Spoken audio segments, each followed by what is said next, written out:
Chicken வாங்கிட்டு வந்தால் இந்த மாதிரி கொஞ்சமாக சிக்கன் நக்கட் செஞ்சு பாருங்கள். நான் எப்போவுமே அதிலேருந்து கொஞ்சமாக போன்லெஸ் சிக்கனை மட்டும் ஒதுக்கி எடுத்து வச்சுருவேன். இதுக்காகவே ஒரு மிக்ஸி ஜாரில் போன்லெஸ் சிக்கனை சேர்த்துட்டு 2லேருந்து 3 பிரெட்டை பிச்சு போட்டுக்கோங்க. இது கூட இஞ்சி பூண்டு பேஸ்ட்டு, பெப்பர், மிளகாய் தூள், சால்ட்டு, 2 பச்சை மிளகா, கொத்தமல்லி, வெங்காயம் இது எல்லாத்தையும் சேர்த்து அரைச்சி எடுத்து வந்துடுங்க.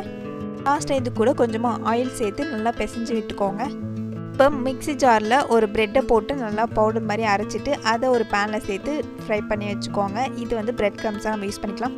இன்னொரு பவுலில் 2 டேபிள் ஸ்பூன் கார்ன்ஃப்ளவர் மாவு சேர்த்துட்டு தண்ணி விட்டு நல்லா கட்டிகள் இல்லாமல் கரைச்சி எடுத்து வச்சுக்கோங்க.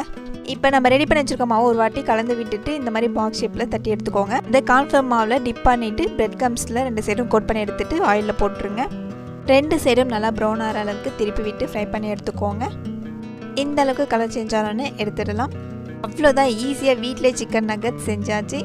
இதே மாதிரி நக்கட்ஸை ஃப்ரை பண்ணுறதுக்கு முன்னாடி கொஞ்சம் நேரம் ஃப்ரீசரில் வச்சு செட் பண்ணி எடுத்துக்கோங்க. ஓகே, பை கைஸ், அடுத்த வீடியோவில் பார்க்கலாம்.